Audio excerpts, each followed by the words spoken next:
नानक जी की जो 5वीं यात्रा है, जो आखिरी यात्रा थी, वो 28 से 24 वर्ष यात्रा की पैदल, और पैदल चलकर चले 28,000 किलोमीटर चले। देश विदेश घूमकर आए अपने ठाव, उपदेश दिया पंजाब में घूमे गांव गांव। सुल्तानपुर, गुरदासपुर और नगर करताल, गुरु नानक देव ने यहाँ किया चमत्कार। क्या चमत्कार किया? सत्य करताल के नाम पर बसा नगर करताल, यहीं आप रहने लगे, बना प्रसिद्ध गुरुद्वार। और भूखे असार निर्धन की करी आपने सेव, गुरु शिष्य परंपरा डाली नानक देव। जन जन को शिक्षा दी, घर घर दिया संदेश, और परम सत्य करताल है नानक दिया उपदेश। गुरु नानक देव का आखिरी पड़ाव। तो गुरु करतारपुर एक नगर बसाया, गुरुद्वारा भी यहीं बनाया। गुरु ने शिष्य परंपरा डाली, हर दिन लंगर जाए न खाली। हजारों शिष्य सुने गुरबाणी, भय सुखी लाखों जन प्राणी। नानक गुरु लगे कहलाने, गुरु नानक ने से दुनिया जाने। मानी सी को सिख कहाए, और प्रथम गुरु नानक कहलाए। अंतम आई नानक की बारी, चुना अपना उत्तराधिकारी। अंगद देव शिष्य निकटतम रहे गुरु के पास, और द्वितीय गुरु इन्हें चुना सेवा कीनी खास। जो गुरुवाणी संग्रहित कर बनाया महाग्रंथ, और ग्रंथ साहब पूजतम यहीं से है सिख का पंथ। तो जो गुरु की वाणी है वही गुरु ग्रंथ बन गया, और वही जो है सिख जो इन्होंने शिक्षा दी वो सिख परंपरा बनी। तो 22 सितंबर 1539 को गुरु नानक जी का महापरिनिर्वाण हुआ। तो ऐसे महासंत का हमने जो है आज जयंती के अवसर पर उनका चरित्र सुनाया।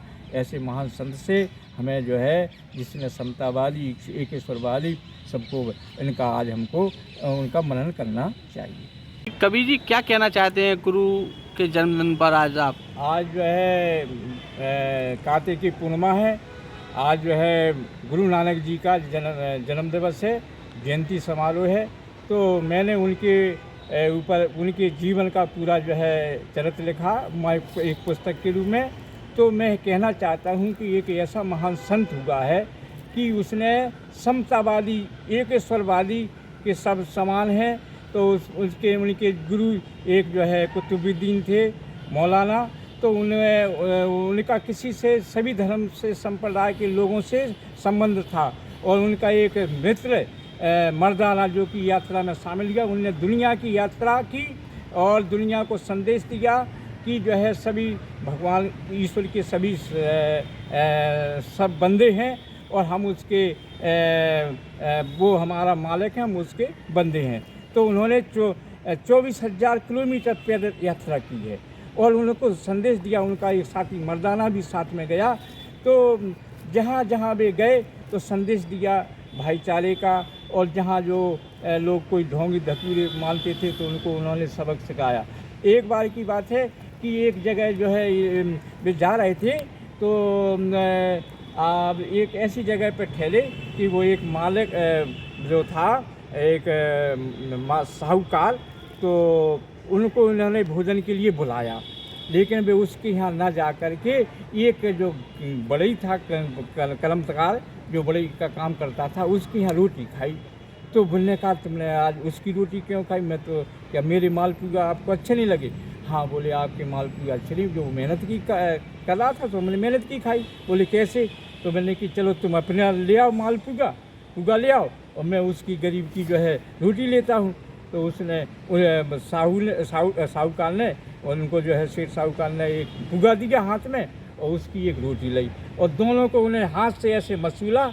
तो उसके जो पुगा में, साहूकार के पुगा में निकला खून, और उसकी रोटी में निकला दूध। तो उन्होंने कहा देखिए ये मेहनत की रोटी है, और ये तुमने पराए खून पसीनों से शोषण करके हमें अर्जित किया है। तो ऐसे वो महान संत थे। मैं उनके बारे में कुछ कहना चाहता हूँ कि जब जब धरा पे होए आपा धापी, बाड़े नीच अधम खल पापी। धरा पर जखल आतंक मचावे, आम जन सुखी से रह नहीं पावे। विधर्मी अपना प्रभाव दिखावे, भय आतंक कर लूट मचावे। ऐसे दुष्ट करने को अंता, अब तक होत कोई संता। तो ऐसे दुष्ट बाको दुष्टता को मिटने के लिए संत का अवतरण होता है।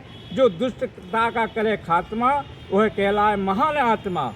विश्व शांति का देश हमारा, विश्व में बनाए भाईचारा।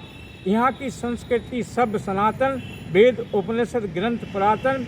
भिन्न भिन्न व्यक्ति, भिन्न भिन्न मत, भिन्न भिन्न धर्म ग्रंथ, और द्वैतवाद दूर करें वही सच्चा है ग्रंथ। तो आदि शक्ति ने जग उपजाया, ऐसा गुरुवर हमें बताया।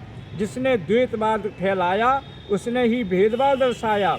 जहाँ भेदभाव हुआ उत्पन्न वहाँ मानवता हुई छिन्न भिन्न। यहाँ से प्रगटे नाना पंथा और निज निज मत से रच दीने ग्रंथा।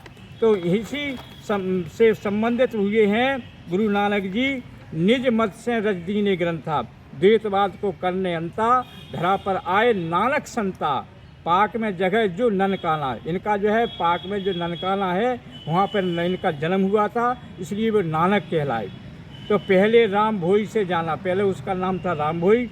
पहले ननकाना जगह राम भोई कहलाए, अब पंजाब में तलवंडी वह तीर्थ बन जाए। यहाँ रहे कालू पटवाली, इनके पिता का नाम था कालू, वो पटवाली के नाम से जाना जाते थे। यहाँ रहे कालू पटवाली, अन्न धान के कारोबारी। कालू पत्नी तृप्ताबाई इनके काम में हाथ बटाई। इन्हें गुरु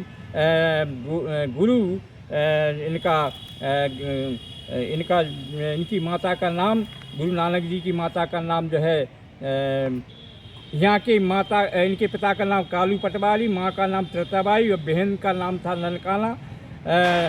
इनके मन में इच्छा हुई तीर्थ बने ग्राम भोई। तो बैसाख शुल्क पक्ष सियाली जन्मा सुत एक अवतारी। नानक नाम से गया जाना, पहला इनको सिख गुरु माना। सन 1469 तिथि 15 अप्रैल नानक जी का जन्म भा मेटा मन का मेल। तो इनकी जो है बालक नाम नानक बखाना, राम भोई कहा ननकाना। बहन नाम की इसने करही, बहन नानकी, इनकी माँ बहन का नाम नानकी। तो साथ साथ ही खेला करी। तो ये खेल खेलते थे, मेरा तेरा तेरा।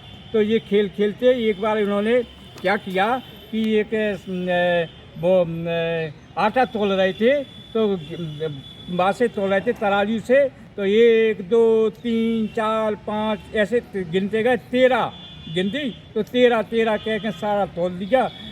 तो इस प्रकार से जब पूरा खजाना खाली हुआ तो उसने मालिक ने कहा कि भाई 13 में तो सभी चला गया। हाँ, तो बोले हमारा 13 अपना है क्या, 13 है। तो इस प्रकार से फिर वो खजाना भर गया। तो वो ऐसे महान संत हुए, उन्होंने जो है अपना फिर जो है उन्होंने संकलन किया। तो गुरु ग्रंथ साहब जो उनकी वाणी थी वो ग्रंथ साहब के नाम से जानी जाती हैं।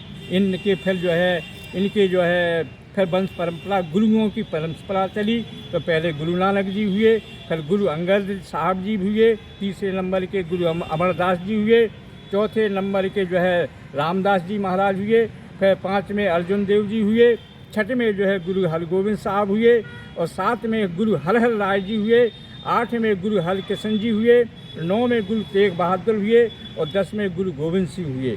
और इनकी जो ग्रंथ है, जो उनकी वाणी है, उसको उनको लिखा गया। तो उसमें सभी समावेश, सभी संतों का, रविदास का, सारी जैन का, सभी बुद्ध का, सबका संकलन करके वो ग्रंथ साहब को आज जो माना जाता है। इनके यहाँ ग्रंथ साहब की, सिख धर्म में ग्रंथ साहब की पूजा होती है, ग्रंथ की। तो आज उनका हमने जो है जीवन चरित्र सुनाया, एक महान पुरुष का। आज उनकी जयंती को हमने जो है संकलन किया। ये उनके ऊपर मैंने एक पूरी पुस्तक लिखी है, जो है पूरा जो है मेरे द्वारा। मैं अमर श्री रावदनकर तुलसी साहित्य अकादमी का तहसील अध्यक्ष हूँ। तो मेरे हर महापुरुष का मैं लिखता हूँ। तो ये ग्रंथ मैंने उनका जीवन परिचय लिखा है। उन्होंने 24,000 किलोमीटर पैदल यात्रा करके दुनिया को संदेश दिया है कि सभी जो है गुरु शिष्य माने, गुरुओं के जो गुरु हैं वो शिष्य वो होते हैं जो गुरु की अनुसरण करें, सीख माने। वही सिख परंपरा आज चली जा रही है।